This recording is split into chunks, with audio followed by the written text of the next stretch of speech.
The book of Job, chapter 19. Part 3, Part 3, chapter 19. Then Job answered and said, How long will you torment my soul and break me in pieces with words? These 10 times you have reproached me. You are not ashamed that you have wronged me.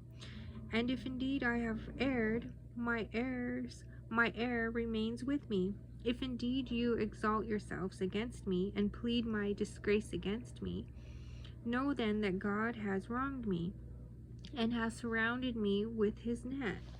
If I cry out concerning wrong, I am not heard. If I cry aloud, there is no justice. He has fenced up my way so that I cannot pass, and he has set darkness in my paths. He has stripped me of my glory and taken the crown from my head. He breaks me down on every side, and I am gone. My hope he has uprooted like a tree. He has also kindled his wrath against me, and he counts me as one of his enemies.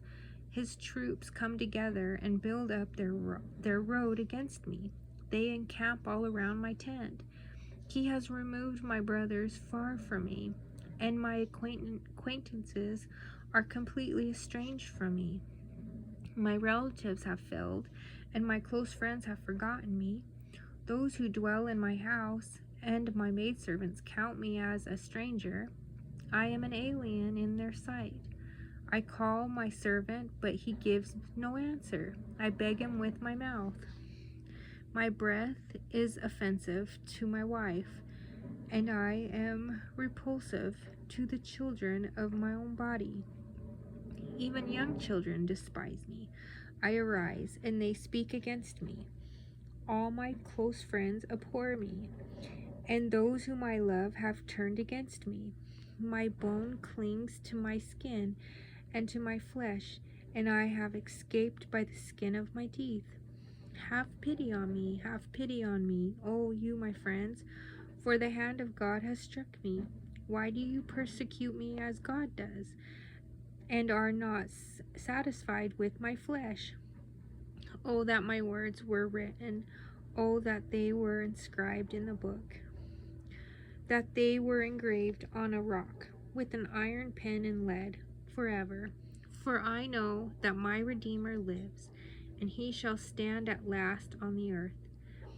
And after my skin is destroyed, this I know, that in my flesh I shall see God, whom I shall see for myself, and my eyes shall behold, and not another, how my heart yearns within me.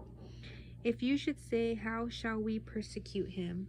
Since the root of the matter is found in me, be afraid of the sword for yourselves, for wrath brings the punishment of the sword, that you may know there is a judgment.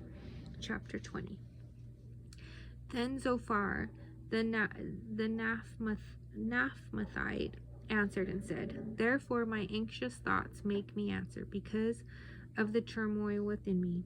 I have heard the rebuke that reproaches me, and the spirit of my understanding causes me to answer. Do you not know this of old, since man was placed on earth, that the triumphing of the wicked is short, and the joy of the hypocrite is but for a moment? Though his haughtiness mounts up to the heavens, and his head reaches to the clouds, yet he will perish forever like his own refuse. Those who have seen him will say, Where is he? He will fly away like a dream, and not be found. Yes, he will be chased away like a vision of the night. The eye that saw him will see him no more, nor will his place behold him any more. His children will seek the favor of the poor, and his hands will restore his wealth. His bones are full of his youthful vigor, but he will lie down with him in the dust. Though evil is sweet in his mouth, and he hides it under his tongue, though he spares it and does not forsake it, but still keeps it in his mouth, yet his food is in his stomach, Yet his food in his stomach turns sour, becomes cobra venom within him. He swallows down riches and vomits them up again. God casts them out of his belly. He will suck the poison of cobras. The viper's tongue will slay him. He will not see the streams, the rivers flowing with honey and cream. He will restore that for which he labored, and will not swallow it down. From the proceeds of business he will get no enjoyment. For he has oppressed and forsaken the poor. He has violently seized a house which he did not build. Because he knows no quietness in his heart, he will not save anything he desires. Nothing is left for him to eat, therefore his well-being will not last. In his self-sufficiency he will be in distress. Every hand of misery will come against him. When he is about to fill his stomach, God will cast on him the fury of his wrath, and will rain it on him while he is eating. He will flee from the iron weapon. A bronze bow will pierce him through. It is drawn and comes out of the body. Yes, the glittering point comes out of his gout. Tears come upon him. Total darkness is reserved for his treasures. An unfanned fire will consume him. It shall go ill with him who is left in his tent. The heavens will reveal his iniquity, and the earth will rise up against him. The increase of his house will depart, and his goods will flow away in the day of his wrath. This is the portion from God for a wicked man, the heritage appointed to him by God. Chapter 21. Then Job answered and said, Listen carefully to my speech, and let this be your consolation.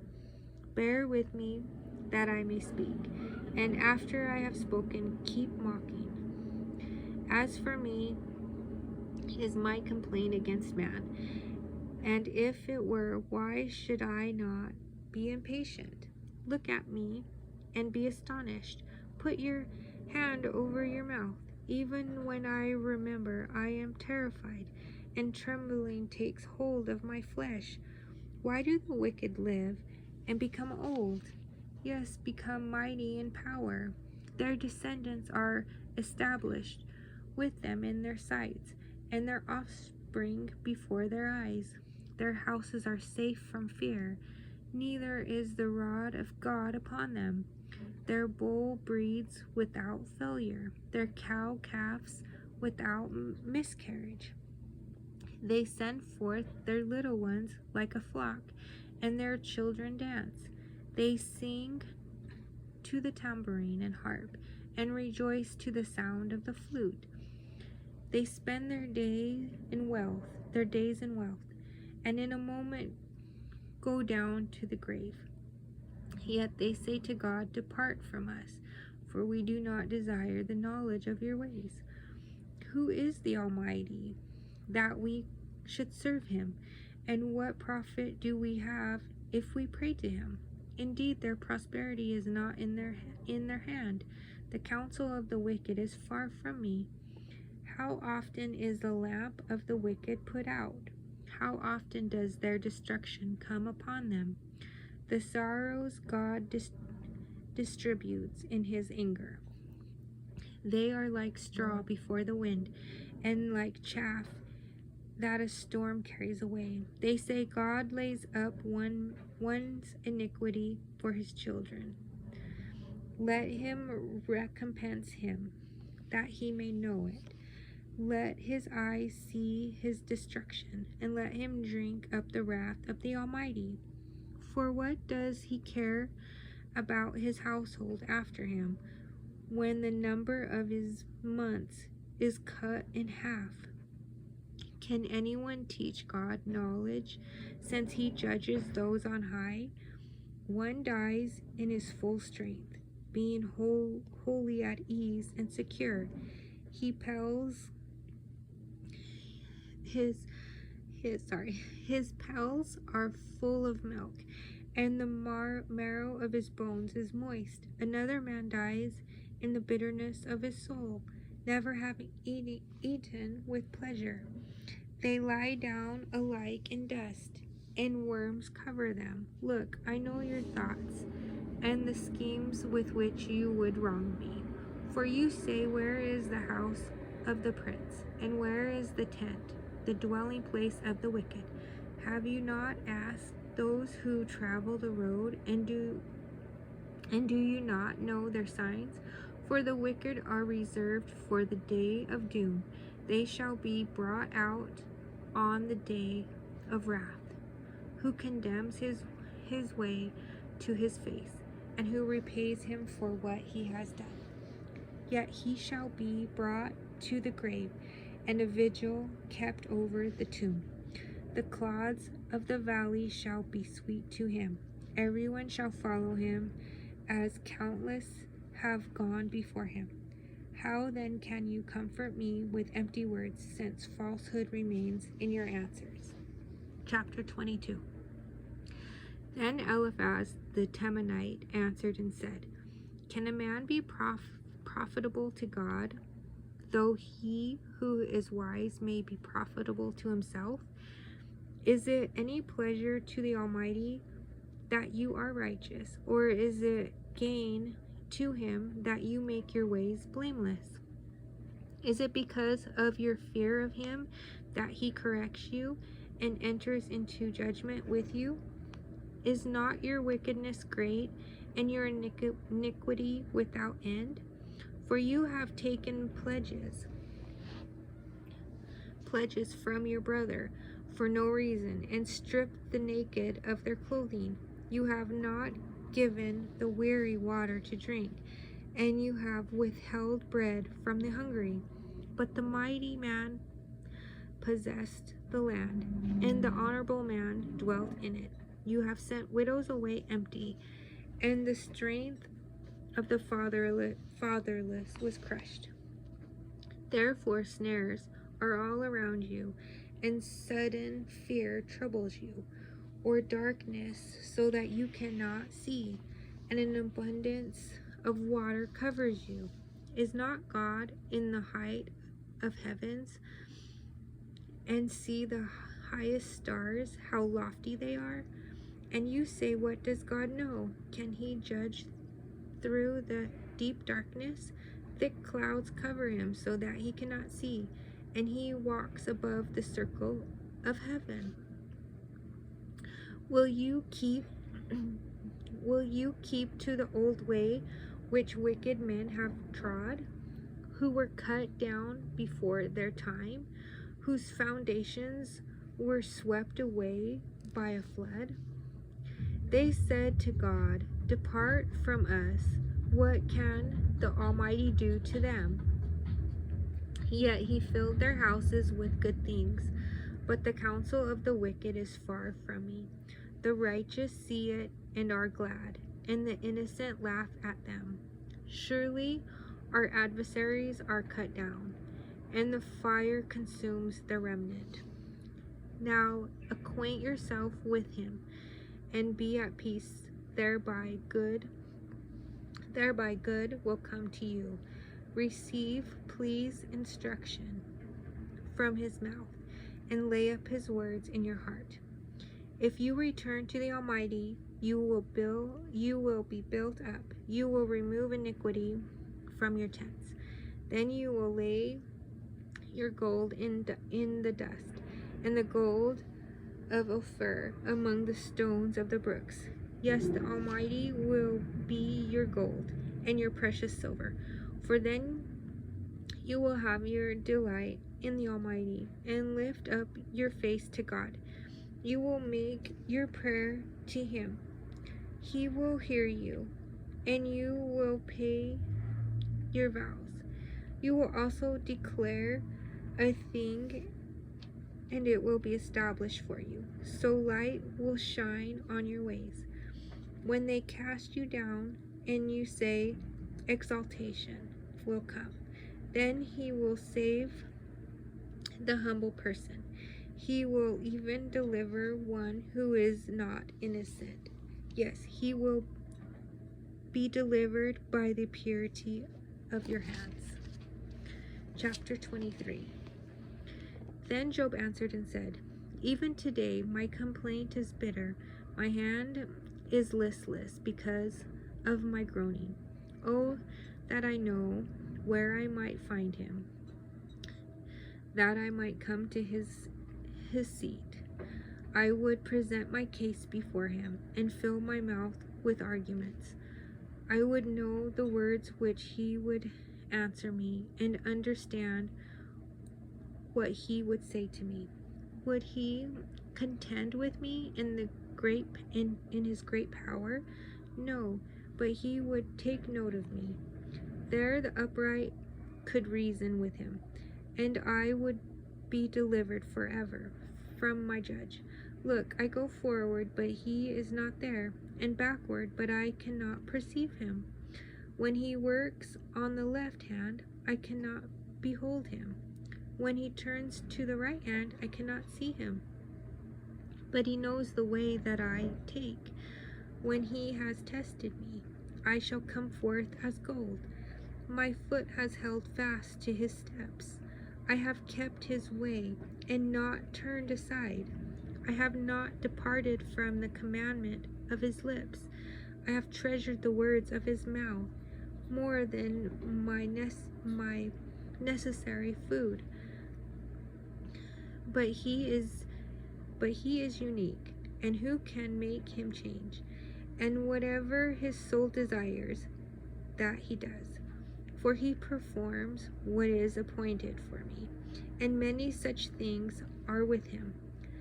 Therefore I am terrified at his presence. When I consider this, I am afraid of him. For God made my heart weak, and the Almighty terrifies me, because I was not cut off from the presence of darkness, and he did not hide deep darkness from my face. Chapter 24. Since times are not hidden from the Almighty, why do those who know him see not his days? Some remove landmarks, they seize flocks violently and feed on them. They drive away the donkey of the fatherless. They take the widow's ox as a pledge. They push the needy off the road.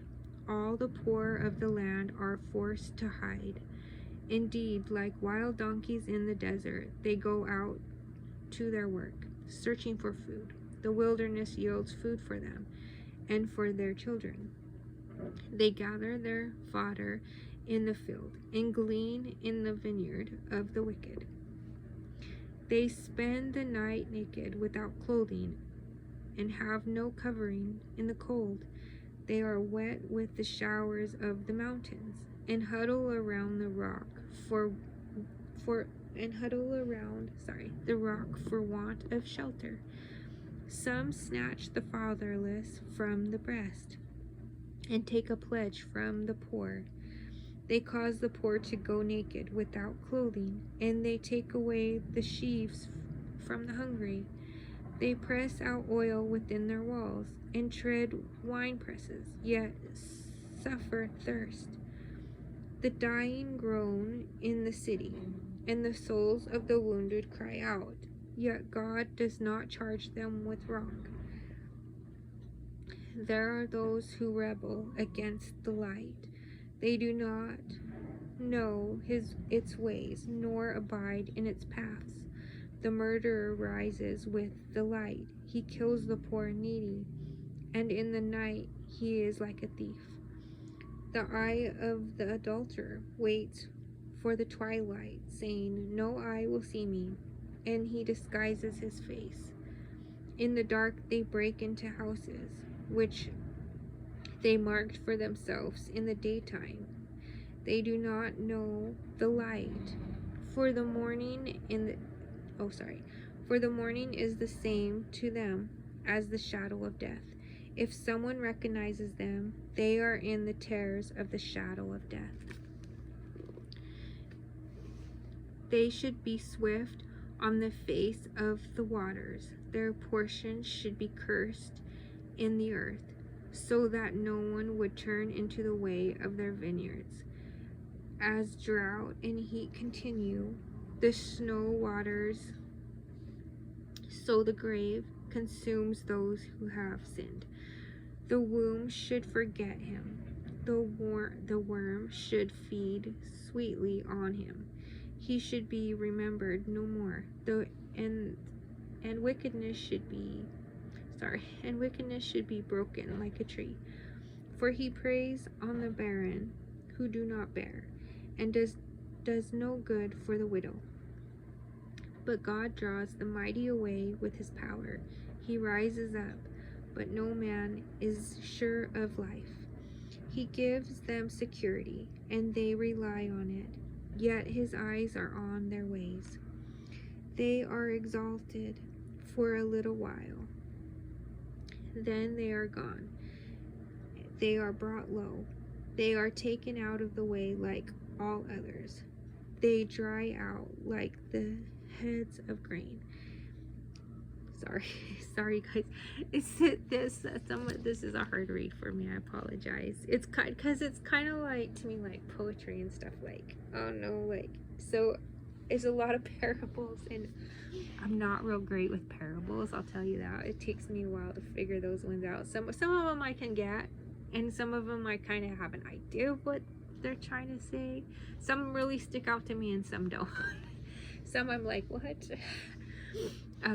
let me continue. So let's see, that was verse 24 of chapter 24 and verse 24.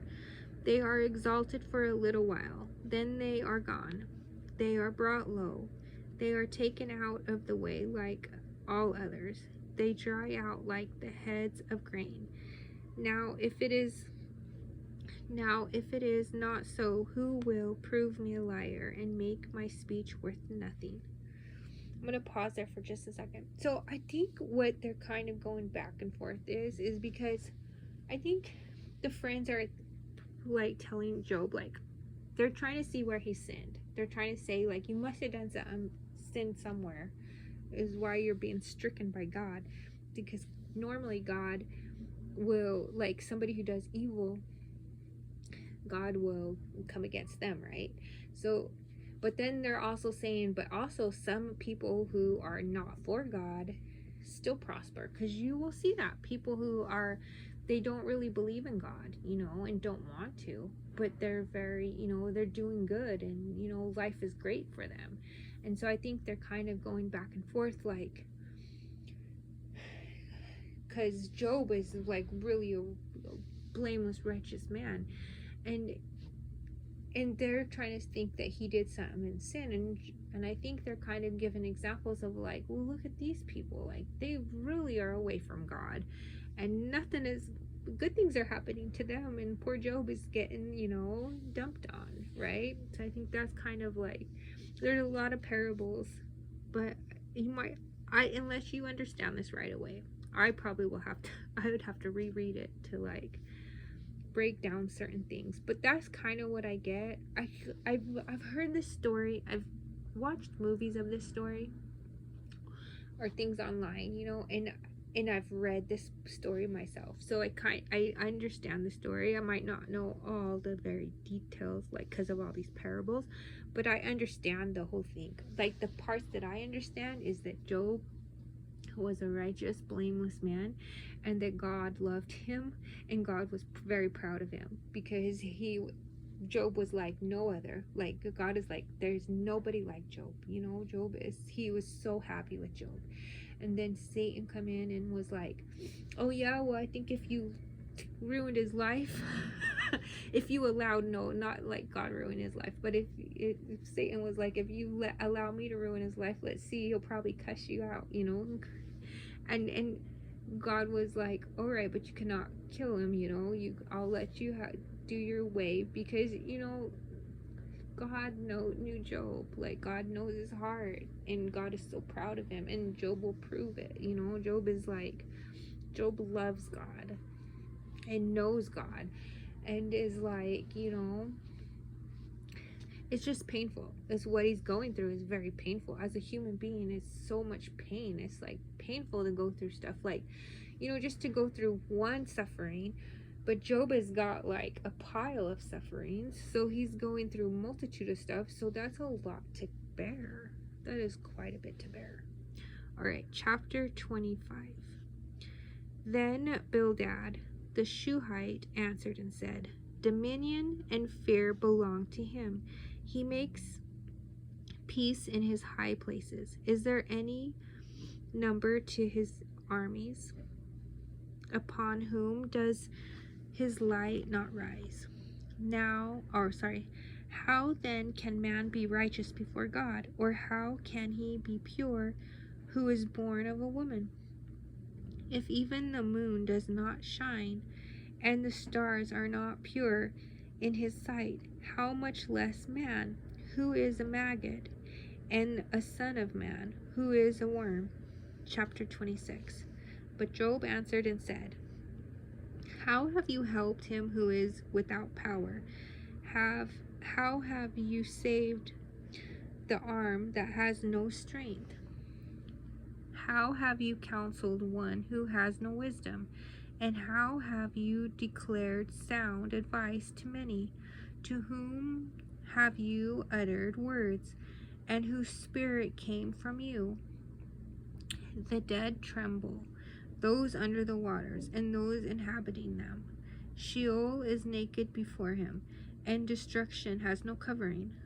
He stretches out the north over empty space. He hangs the earth on nothing.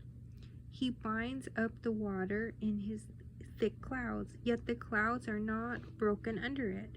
He covers the face of his throne and spreads his clouds over it.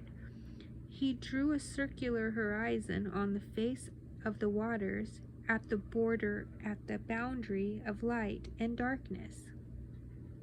The pillars of heaven tremble and are astonished at his rebuke. He stirs up the sea with his power, and by his understanding he breaks up the storm. By his spirit he adorned the heavens. His hand pierced the fleeing serpent.